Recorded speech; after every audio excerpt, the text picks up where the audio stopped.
Now, getting to this topic, yoga as according to the three stages of life model as described in the Yoga Rahasya. This is another important aspect of Vinyasa Krama. So this is Ramaswamy Sir's book, a very great book by his. He has another book that outlines all these Vinyasa Krama sequences in much the same way that I presented here. But this book is maybe more important. It outlines in a more broader sense the import of practice and of the procedures and of the philosophy. He gets into the Yoga Sutras. He talks about yoga for women. He talks about yoga therapy. He talks about pranayama in a little more detail than found in the other book. He just gets into more subject matter. He gets into this Yoga Sutra, basically going through the text, and the last chapter is getting into the subject of meditation and ultimately for the purpose of liberation as according to this philosophical perspective. But in any case, the title of the book itself is called Yoga for Three Stages of Life, which is something that Krishnamacharya outlined for Ramaswamy Sir, and it's also in his transmission of this book, Krishnamacharya's transmission of this book that he referred to as Yoga Rahasya, which he attributed to his ancestor. He is said to have received this text under mysterious circumstances. Anyways, it's broadly understood to be a composition by Krishnamacharya. My teacher, Ramaswamy Sir, refers to Yoga Rahasya essentially as a composition by Krishnamacharya, if not perhaps influenced by his family lineage tradition, which he derives back to sage Natamuni, the 9th century Vaishnavite saint. And this is my version of looking at these three stages as an art form. So a kind of a fantastic asana, let's say, half lotus and binding and whatnot, as a physical therapy. So focusing on more healthful procedures, the Mahamudra and pranayama proper, and then as a guiding philosophy and working more on the meditation. So the Vinyasa Krama system involves individual application or Viniyoga and progression, as is taught by Ramaswamy and Deshikachar, in which a three stages of life model can be applied. The way Ramaswamy teaches allows for the student to be exposed to and practice a well-rounded set of asanas from a variety of asana types, whether standing, seated, lying face up, lying face down, etc. General caution is in order so as to not get too caught up in the asana striving itself. Again, I'm reiterating, it is encouraged that practitioners practice pranayama, and certainly to allow for a sit afterward and perhaps leading to the meditation process eventually. It is encouraged to conceive of sadhana more completely than being stuck, so to speak, on perfecting asanas, which were never the point in themselves.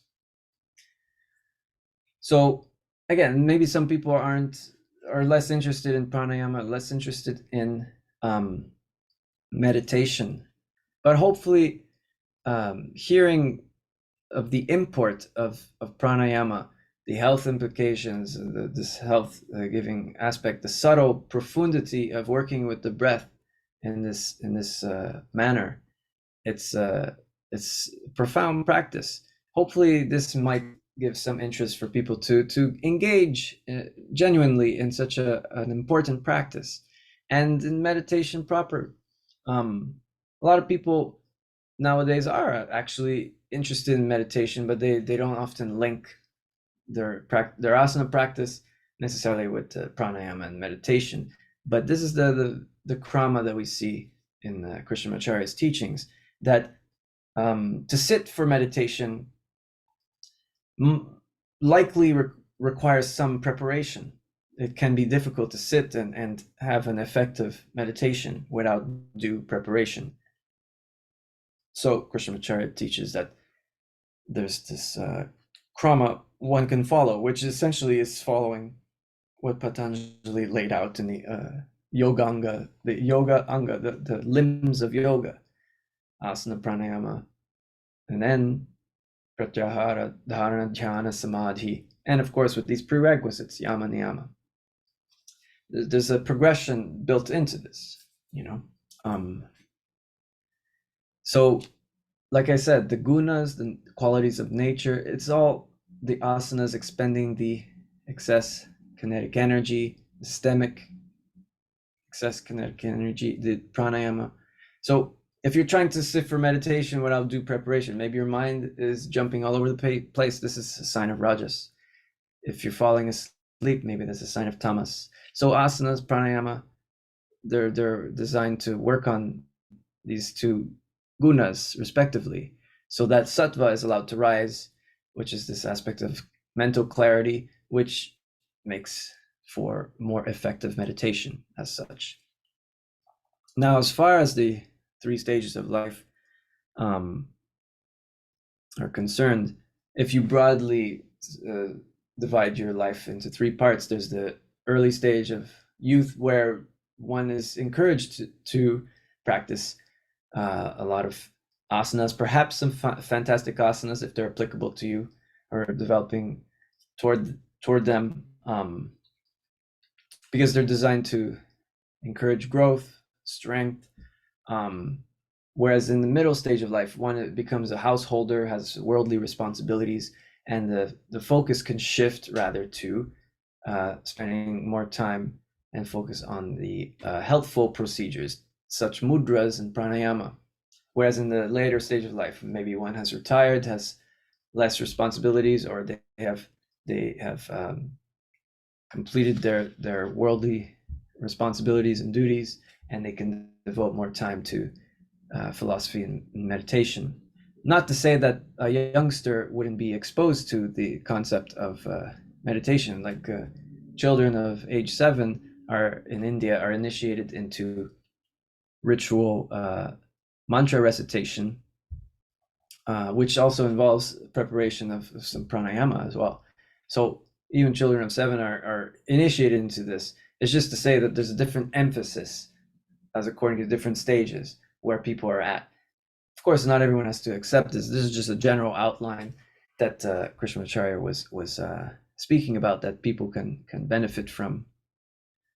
And as he transmitted in this book, the Yoga Rahasya. And again, this is also something we can see in Indian culture, this understanding of stages of life, where later on in life one can retire and devote more time to such spiritual pursuits. Not everyone is made to give up worldly things early in life.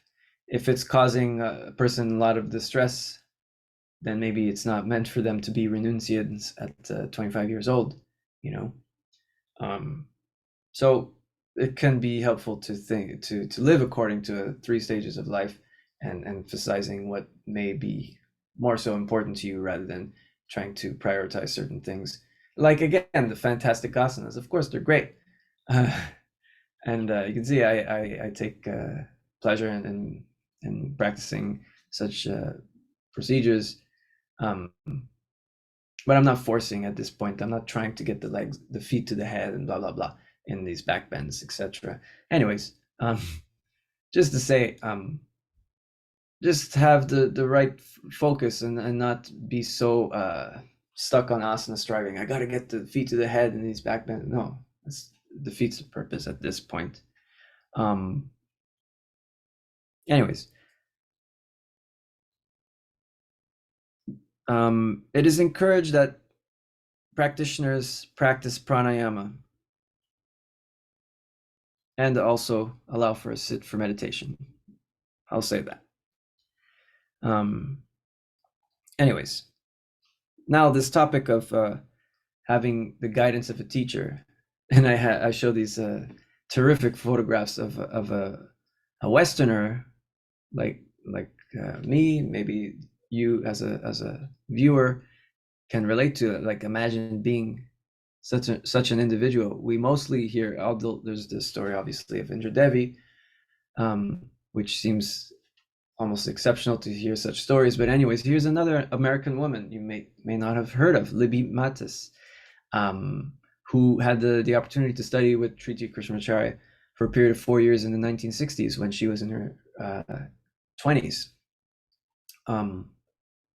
Very inspiring photos just to see how Krishnamacharya was working with her. But anyways, this is the point where I'm outlining that it is best to have a teacher to guide what are the most appropriate asanas and sequences for the individual, as well as which pranayama techniques and which ratios for the individual. A general practice can be some, anyways, I'll get to the general practice sequence, but anyways, I'm just highlighting the importance of having a teacher. And here, who can have a better teacher than none other than the professor, Sri Tirumala Krishnamacharya, whom Libby Matus was fortunate enough to have been able to learn from. And then another foreigner, Yvonne Millerin, is a French woman, also learned from Krishnamacharya in the 1960s. Here's some fantastic color photographs during her studies under Krishnamacharya. So you could see many such variations. Like this is not a variation you see in Ashtanga Vinyasa, but here it is. Even the foot position, I didn't want to get too much into such alignment points, but the foot position in Trikonasana is different the way Ramaswamy Sir teaches it, as according to how he learned it from Krishnamacharya. There's different ways of practicing like a shape like a triangle Trikonasana. I could practice different ways of the foot position depending on my intentions in a given practice. But anyways, I didn't want to speak too much on such a minor point as a foot alignment. But anyways, this is just to show like the importance of a teacher, and these are very inspiring photos to have been practicing alongside this great professor. And then here's TKV Deshikachar with his father, and learning from his father, Sri T. Krishnamacharya. Also, this is, I think, during a lecture demonstration where a young Deshikachar has been called upon to demonstrate a very fantastic asana while the professor looks on, and it's during a lecture demonstration. Krishnamacharya, different ages. And then this next photo, the next couple photos are also nice in terms of the family of Krishnamacharya. A young Deshikachar, his youngest sister, Sri Shubha Mohan Kumar, born in 1952. And then his youngest brother, TK Sribashyam, doing Bhardvajasana during such a lecture demonstration. Like here, the same event, it appears, same background here. Deshikachar's younger brother, Sribashyam, is demonstrating Ardha Dhanurasana, or you could call it Ekapada Dhanurasana. It's the asymmetric Dhanurasana, one leg bow pose. But anyways, these are other instances where people are practicing under the guidance of the professor. Of course, we don't have the opportunity to learn from the professor himself, but A.G. Mohan, here alongside Deshikachar, learning from the professor, very inspiring. A.G. Mohan is still teaching, so there's some opportunities to learn from some people that had the benefit of learning from Krishnamacharya. Libby Matus, in fact, is still alive as far as I last heard. She's living in Colorado. Anyways, otherwise there's Srivatsa Ramaswamy, my teacher. And one can also learn from pupils of those pupils of Krishnamacharya's, pupils of Deshikachar. I've been turning to some pupils of Deshikachar, like the current director of the Krishnamacharya Yoga Mandiram, who's Srimati Nritya Jagannathan, very skilled professor herself, a very skilled scholar, a veritable yogacharya and scholar. She's studied the Shastras very deeply, and she guides practice coming from the Dashikachara teachings.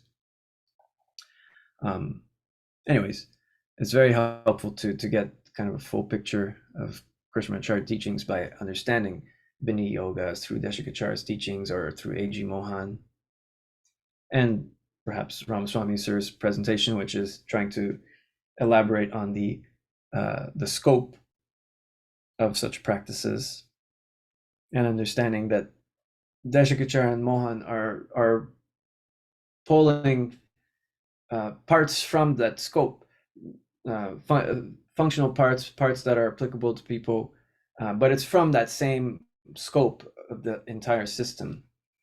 Anyways, so a lot of asanas were presented. Of course, I can't go through all of this regarding pranayama, but and I'll read the first paragraph here. It is beyond the scope of the current document to endeavor in a detailed exploration and progressive pedagogy, let alone individual therapeutic protocols of pranayama. The subject of kumbhaka is also left out in this regard, whether to include kumbhaka at all, that's the breath retention, for whom, when kumbhaka may be contraindicated, how to progress in kumbhaka, whether to employ anta kumbhaka, the inhale retention, or rather bahya kumbhaka, the exhale retention, when it is appropriate to practice both kumbhakas, ratios, the topic of ratios, samavritti, vishamavritti. These are very individual based, case-by-case basis. So again, highlighting the need for the guidance of the teacher. So it's beyond the scope, although I just listed what the basic techniques are. There's Kapalabhati Kriya, which is just a cleansing technique to clear the upper respiratory before commencing with pranayama proper. So a bit like simulated sneezing, which loosens up the phlegm that may be lodged in the upper respiratory, for instance. There's different techniques. Brahmari, using sound, humming like on exhale, which mimics the sound of the buzzing bumblebee. There's Ujjayi, which is the throat constriction, which creates this sound like the hissing of a cobra with a rubbing sensation in the throat.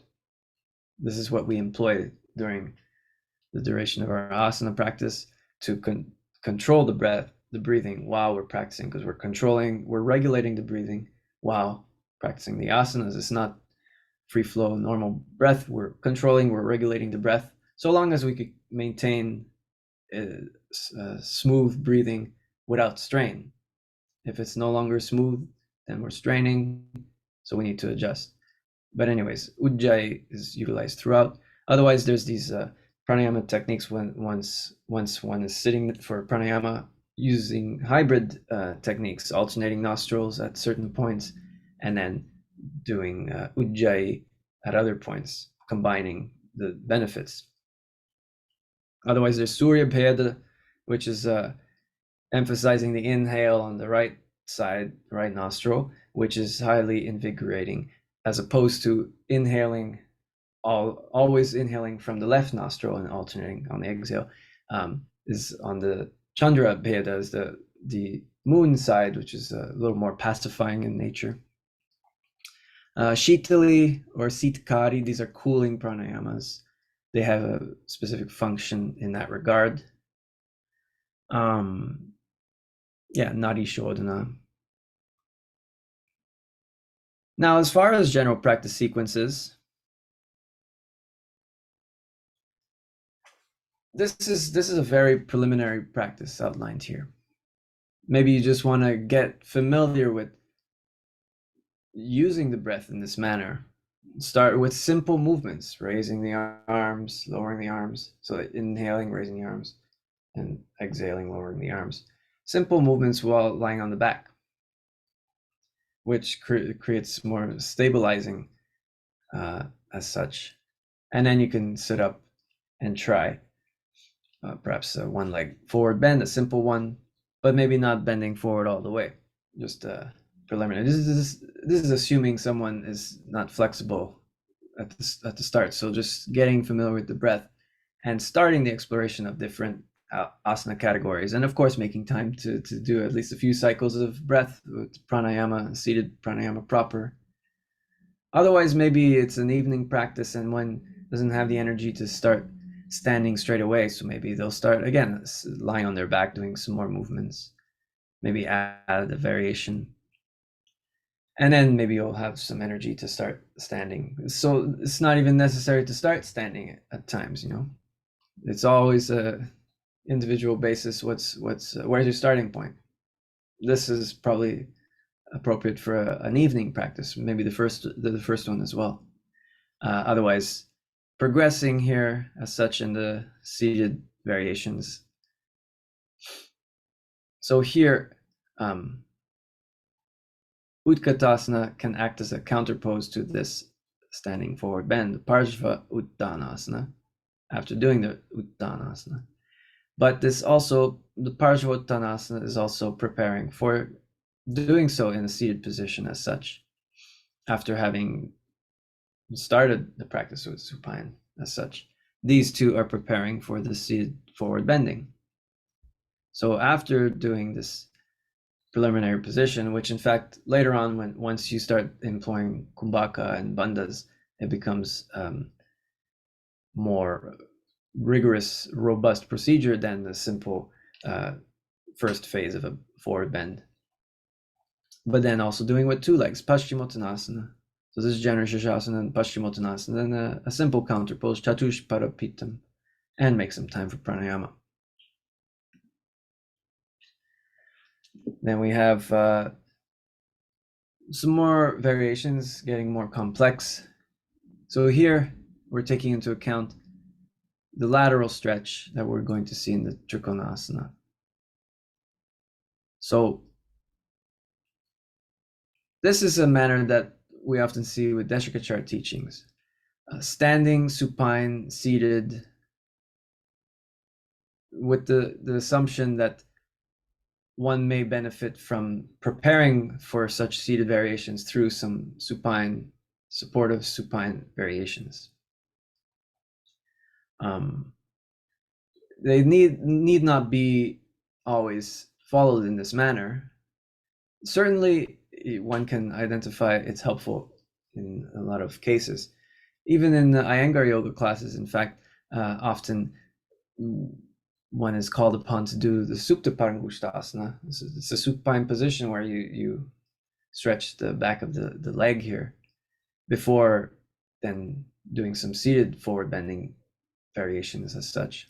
But in any case, the side bending prepares for the Trikonasana. There's also a twist here.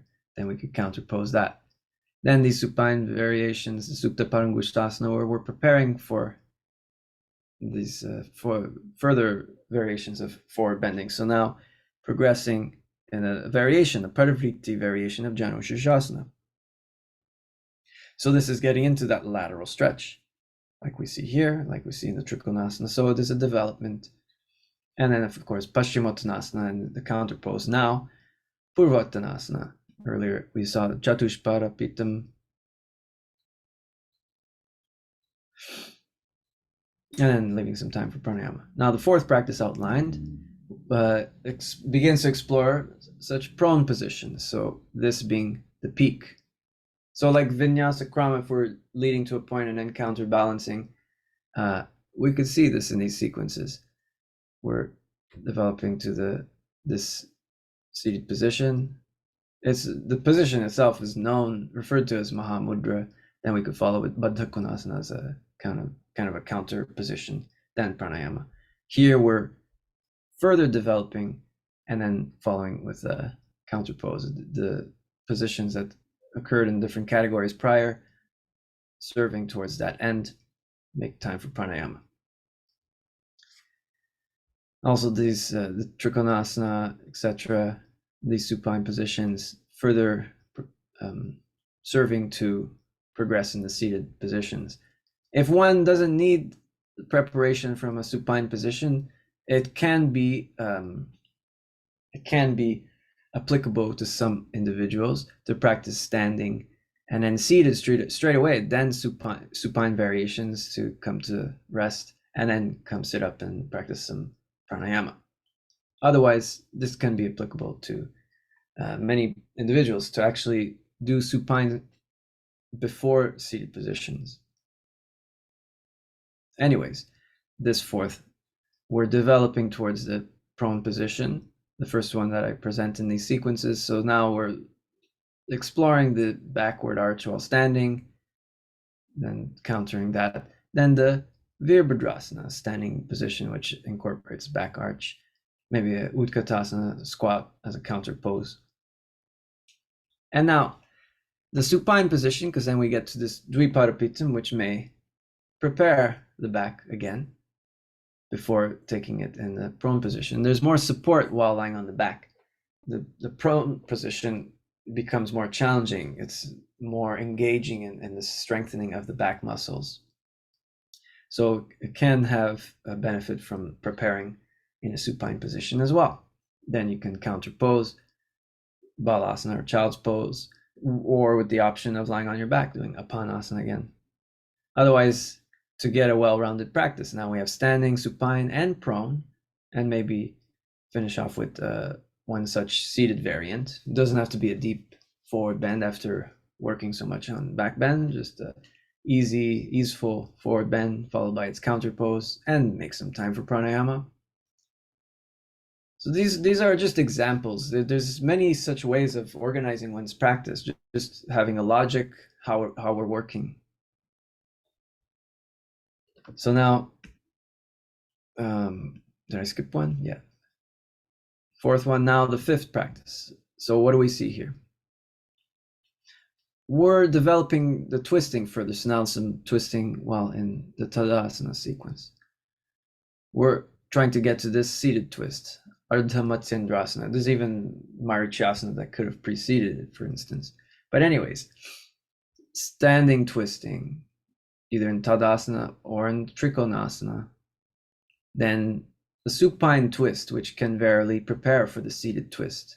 Again, maybe some people can follow standing positions straight away with the seated positions and then come to do some supine variations before resting and then proceeding with pranayama. But this is assuming one is engaging with more preparation to get to seated. And you could try it even if you've never practiced that way before. If you've always practiced Ashtanga Vinyasa primary series, standing, seated, Ramaswamy Sir doesn't have the strict adherence of supine before seated. He is not averse to practicing standing and then seated straight away. Dashikachara preferred supine preparation before seated. And you can see it is helpful for many people. So it's always a needs basis. Here I'm presenting here with the supine preparation after standing, following then with seated, and of course time for pranayama. Just in assuming that this is for an individual that's just developing a practice. And then number 6 here that I illustrate, another such standing position. Things are getting a little more vigorous at this point. And utilizing the Prasarita Padottanasana as a counter pose as such. I'm not doing all of the standing positions like you see in Ashtanga Vinyasa. I'm just selecting something that I think is applicable. So here we're exploring more standing variation, getting into the Bhagirathasana. This is standing on one leg now, introducing a new category. And also, once we come down, we could try the side plank. Why not? This is a simple variation to start. The simple variation for the side plank, Vasishtasana. Otherwise, now I'm starting to show seated straight away after standing. We've been developing the seated nicely, and now maybe at this point, one doesn't need so much the supine variations prior. And at this point, following the seated positions, Paschimottanasana and its counterpose Purvottanasana, Following this with the supine preparation, now here's the first sequence where I'm introducing inversion in the shoulder stand, but in this mild position, the Viparita Karani position, followed by a prone position for counter pose. So again, Ashtanga Vinyasa often would utilize Matsyasana as a counter pose. You see this also in Shivananda Yoga. But like I said, Deshgachar, Ramaswamy, sir, they prefer something more mild, not having to cross the legs in lotus necessarily, etc. Just flipping over and lying prone and doing a back arch to get the same benefit, the function of counter pose to this Janlar Bandha, etc. And also, the point is that the practice becomes more well-rounded as such. The focus may have been to get to more standing variations and then doing our necessary Paschimottanasana, which is thought to be a very important asana when touches upon most every day, perhaps. And eventually, the inversions can also gain this status, Mahamudra as well, and pranayama, of course, mainstay. But you could see standing, now seated straight away, supine leading to Sarvangasana, at least at this point, the Viparita Karani position, the preliminary position, and then the prone position. So we're touching upon a lot of categories, a lot of food groups, if you want to call it that. So it becomes a well-rounded practice at that, instead of just doing Matsyasana, which is lying on the back. It's not getting the same benefits one does in doing a back arch from prone position, because that's more invigorating. From a supine position, like Matsyasana, it may be sort of passive, whereas from the prone position, it could be more engaging, strengthening of the back. So it's rounded in this sense. You get a lot of benefits in a well-rounded way to incorporate such practice. Or this example, standing here, now I'm introducing Parshvottanasana, but with the hands behind the back. It's another variation. Earlier, I showed with the hands to the floor. Where was that? Here, hands to the floor. Now it's getting progressively more advanced. This time, this practice has the Parshvottanasana with the hands behind the back. You could even do it twice, once with the hands to the floor to prepare, do both sides, then come up, and then bring the hands behind the back, and then try without support. Again, this is Niralamba when you're doing without the support of the hands to the floor, whereas hands to the floor is Salamba with support. And then counterpose of Prasarita Padottanasana.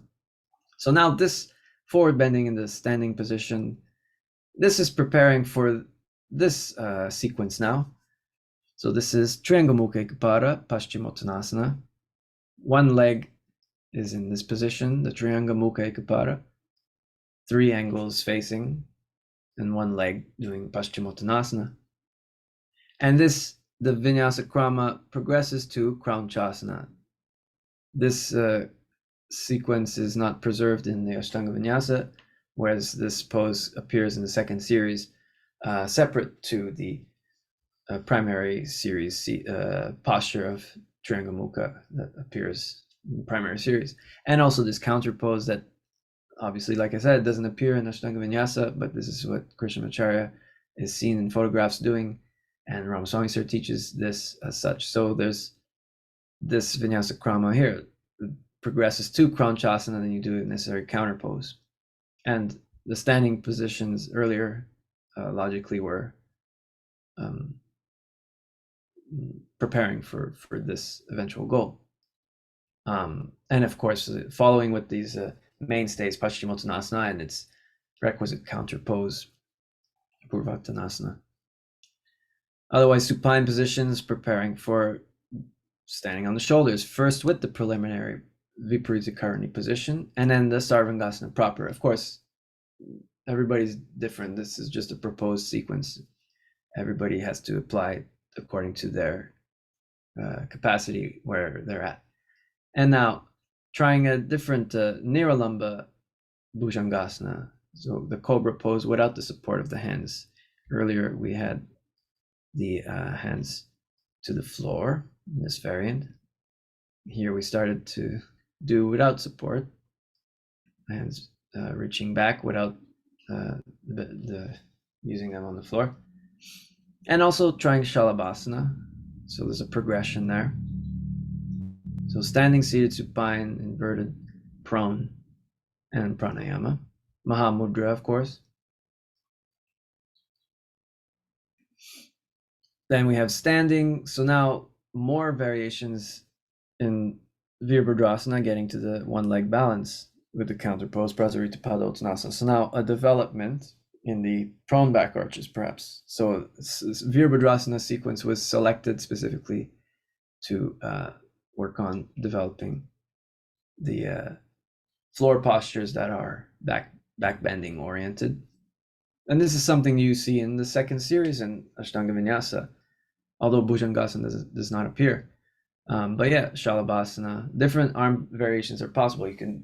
This is maybe new to the Ashtanga Vinyasa crowd. Usually doing Ashtanga Vinyasa Shalabhasana by the sides. That is possible. This is another variation.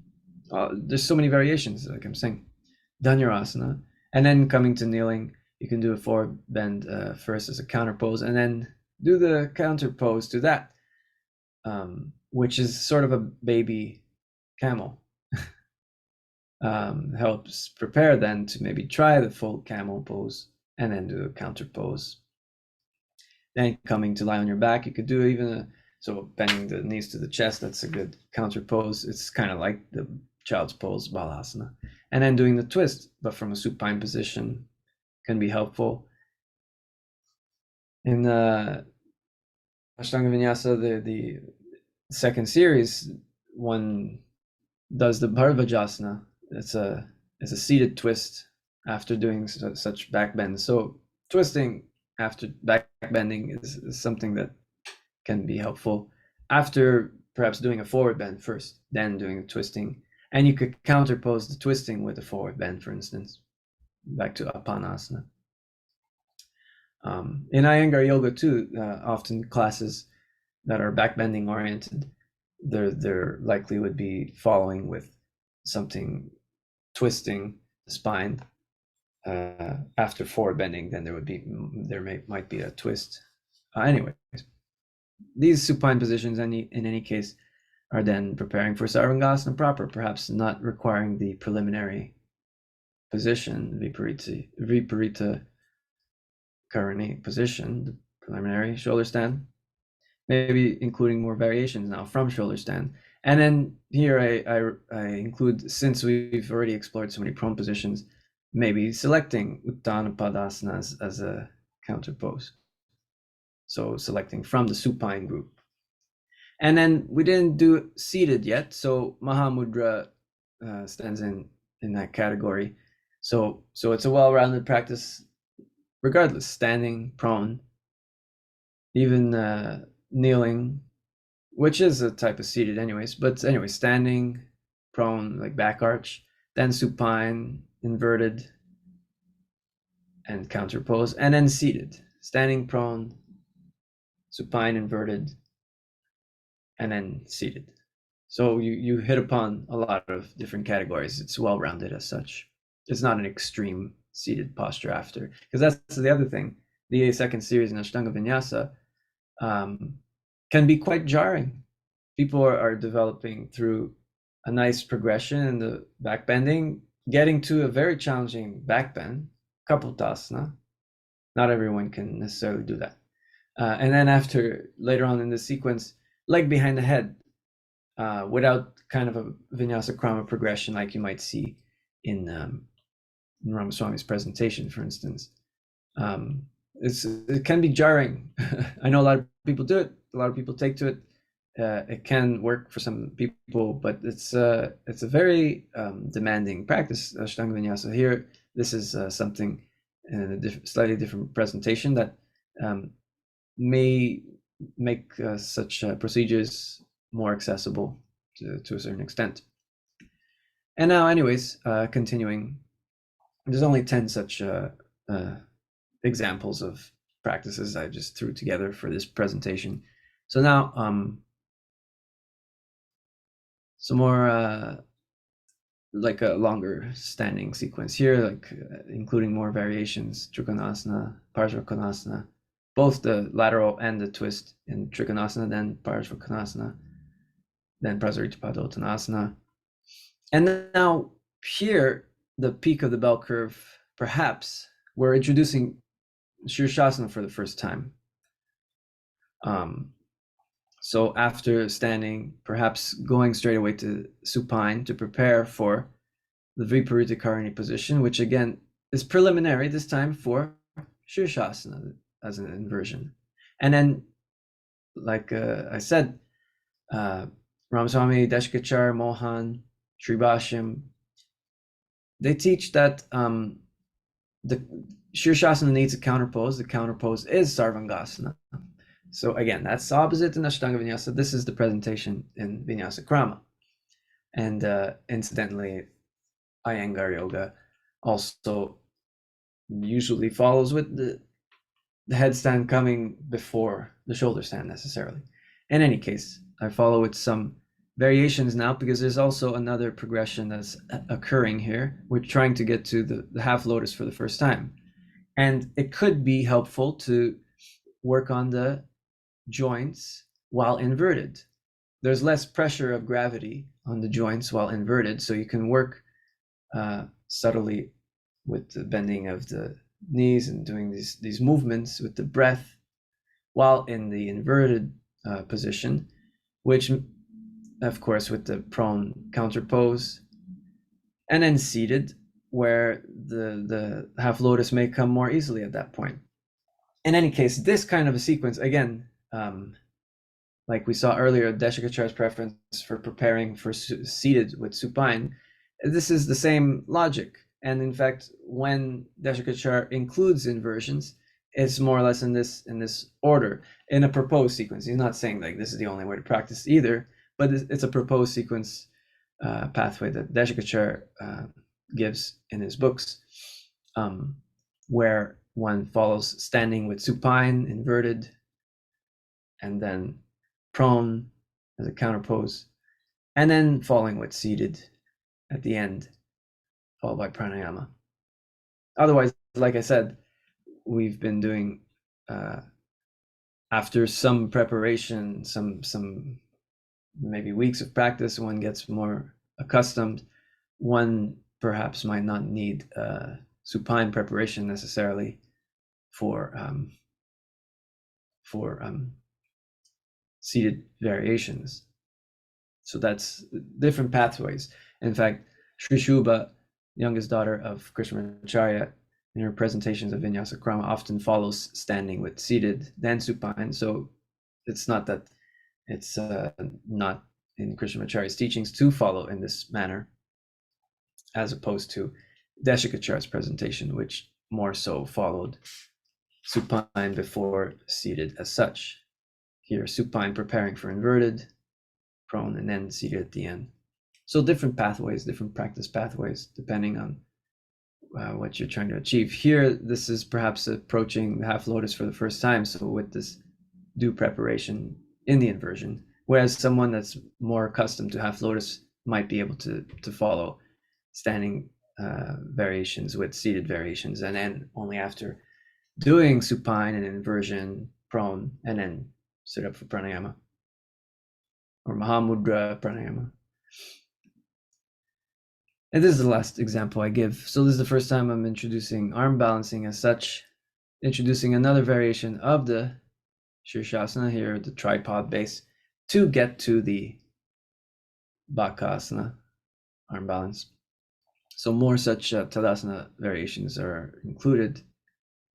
Many major points that occur in the Tadasana sequence: arms raised, here with the heels as well, standing back arch, bending the spine to the sides, twisting the spine to each side, bending forward, bending the knees, coming to the full squat, and then Prasarita Padottanasana, which sort of is a preparation for this Shirshasana. And then you could kind of get to Vajrasana and come up to the Shirshasana as such. And then you slowly working towards this Bakasana, arm balance. And then afterward, one can follow with the requisite Paschimottanasana. I say requisite, but it's not like you must do. You take whatever is applicable to you. It just makes for a well-rounded practice when you have some standing, some seated, some supine, prone, and then pranayama. So here inversion, without necessarily having the preparation we saw in the earlier practice, doing supine before the headstand, and even that preliminary Viparita Karani position, at this point perhaps not requiring that preparation, like we at this point not requiring supine preparation to the seated positions. Then after Shirshasana, we want to counterpose with Sarangasana, but we haven't done supine yet, so we'll do some supine, these important 3 supine positions that prepare for Sarangasana proper. And then, of course, a prone position, the practice becomes well-rounded at that, and it counterposes the Sarangasana, followed by Mahamudra and Pranayama. Now, again, briefly on Pranayama, because we're talking so much about asanas and sequencing. So again, I can't go into tremendous detail, but I wanted to, again, touch upon at least some points. The Hatha Pradipika outlines how the pranayamas have effects on the doshas. If there's an overactive dosha, if there's excess kapha dosha or phlegm, if there's a overactive vata dosha, if there's overactive pitta dosha, there's different suggestions according to different pranayama techniques. So if someone is out of balance, the teacher might guide by selecting a specific pranayama. That's why it's important. Only after some experience, a student may be proficient to be able to do self-practice without necessarily having to revert to the guidance of the teacher. I can't outline enough the importance of working with a teacher in any case, especially in learning these techniques to begin with. You can't just learn them from a book. That's what the Hatha texts all say. You must work with a teacher. In any case, these are just brief outlines, just in a general sense. And of course, the hybrid techniques of alternating nostrils combined with doing Ujjayi breathing with both nostrils and just alternating between the 2 techniques and these variations. It's a comprehensive technique that Ramaswamy tends to teach a lot, because it's comprehensive in that we gain the benefits of Ujjayi breathing as well as alternating nostrils. And then here's a basic outline for healthy individuals, how to work on different aspects of the breathing. The first and foremost thing is we start from a point where the breath is equal, and then we can start to make it unequal by emphasizing the exhalation. That's the first aspect, lengthening slowly, just lengthening the exhalation, making it longer and longer. And actually having a longer exhalation is pacifying to our nervous system. So it's thought to have a therapeutic applications as such. So the difference between Samavritti and Vishamavritti, equal counts of the different breath aspects as opposed to unequal. And I sort of outline here, I don't want to go into this in great detail, but you could progressively work on lengthening second by second each round of breath. In any case, and this is not even getting into the application of bandhas. Like, you need to work with a teacher, so it's beyond the scope of such a presentation. Nevertheless, I did want to talk a bit about pranayama, because we've been talking so much about asanas and sequences. So pranayama is extremely important. And of course, like I said, this is all meant to be orienting towards seated meditation. That's kind of meant to be the goal of classical yoga. And anyways, that's the conclusion. While I have just a few more things I wanted to say, I'll stop screen share here. One sec. I'll just move this Zoom thing so I could stop screen share. Now, the thing I'd like to say just to conclude, with so many asana variations, again, to reiterate, should a person feel obliged to learn all the asanas in the Vinyasa-krama system? No, of course not. In Vinyasa-krama, all the variations are treated as just that, variations. And one simply picks the variations that are appropriate. Some do more, some do fewer. There's no gold medal. There's just plenty of variations as such. Everyone can benefit from doing some standing variations, some seated variations, some lying variations, both lying face up as well as lying face down. Some are able to invert or do so in a modified or simplified way. Perhaps some can work on some simple arm balancing as well, like a simple side plank, or maybe Bakasana, the crane pose, etc. Point is, there's plenty of variety most everyone can enjoy and explore. And then let's not forget that the asanas are not the point, that pranayama is more important, and hopefully some make time to sit for meditation proper too. There's a Krishnamacharya quote in regard to all such asanas. He's saying that not all asanas are necessary for everybody. But sure, if it's applicable, a few people can certainly learn more of them, or perhaps all of them, for the sake of preserving the art. Otherwise, they aren't the point in themselves, obviously. And with that, I'd like to conclude. It's been a long enough presentation. Hopefully, one has a better idea of what this Vinyasa-krama system is about. And I'd like to bid you farewell. Thank you again for joining and sticking it through this presentation. And let me know what you think in the comments, as they say. And all the best until the next time. Take care.